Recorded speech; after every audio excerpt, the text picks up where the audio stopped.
拜县的第3天，在清迈遇到的柬埔寨人三难带上他的朋友 So Vicky 与我会合，我也拉上昨晚夜市碰到的福家，4个人一起骑行拜县的中国村。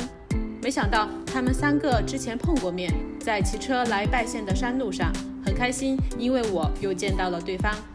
到云来之巅的最后一个坡，怕是有60度，我推着自行车都不好推，三难倒是3、2下就摇上去了，而我和 Vicky 是最弱的，该推的路都是毫不犹豫地推。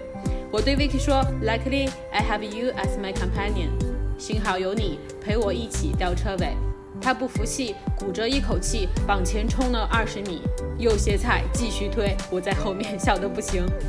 不过一爬上来就是这样的景色。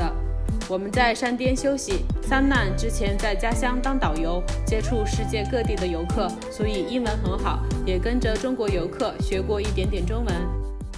我爱你，你好吗？很好，再见，山水，小心的。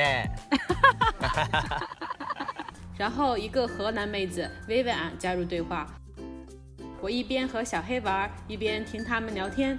那个时候呢，我的英语不咋地，然后听英语对话太累了，我就有一搭没一搭的听着，但是突然就听见 10 months jail government， 就意思就是坐了10个月的牢。我一听，哇靠，怎么回事啊？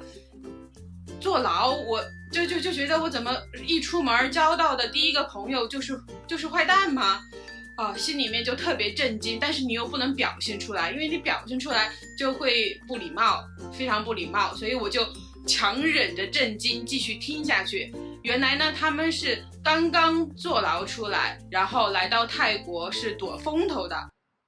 Vicky 之前在先例的法国企业做 IT 经理，因为看到心爱的美景被毁坏，他辞职加入了一个叫自然母亲的公益组织。简单来说，几十年的开发让柬埔寨的环保问题非常严峻，但是当地政府却依然默许以及参与一些项目，比如抽沙卖沙、毁坏红树林，甚至还发生过把一个海岛直接给挖没了，就是为了把沙卖给新加坡等其他国家，岛民流离失所，生态也被破坏。又比如说，在原始山谷中修建水电站，这一项目被评估为会给当地生态带来巨大破坏，同时经济价值不高，但为了政绩却又要强行修建。Vicky 和三难所在的 NGO 通过搜集证据、抗议游行、教育居民保护自己的权益等各种活动，成功地阻止了很多这样穷疯了的项目，并且帮助当地发展生态旅游。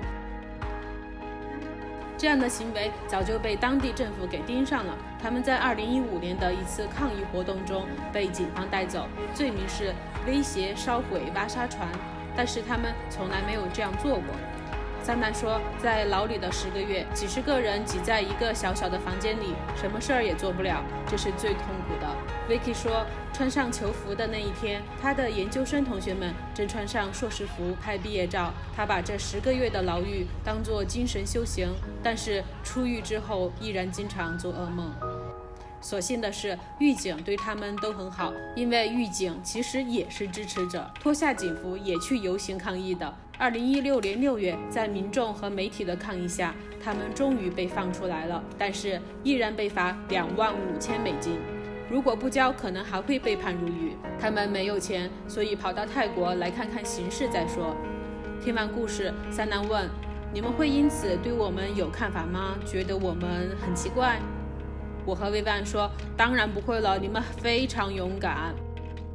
听完他们的故事，真的是扩大了我对这个世界的认知，没有想到这样的人竟然坐在我的旁边。然后我也问 Vicky， 你在坐牢的期间，你的亲人去世了，你的爸爸出车祸了，你都不能出去看他们，这对于每个人来说都是很煎熬的。那你有没有后悔过？没有想到的是 Vicky 说他从来没有后悔过，他如果再重新选择一次，他还是会这样做，因为他们的确让更多人的生活变好了。他们宁愿承受这些，也要让这个世界变得更美好一点。换我是真的做不到的。所以虽然他们坐过牢，但绝对不是坏蛋。不知道你对他们是什么看法呢？反正在我心中，我觉得他们既是普通人，也是英雄。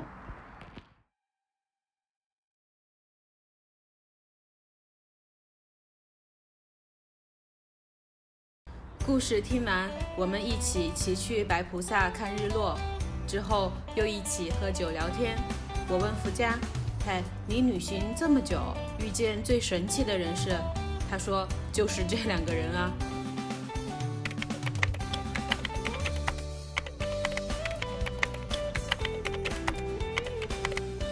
第2天，我告别了拜县。下一集会带大家看看疫情之前的清迈，又见到了不一样的人，吃到了什么不一样的东西呢？请关注我的频道。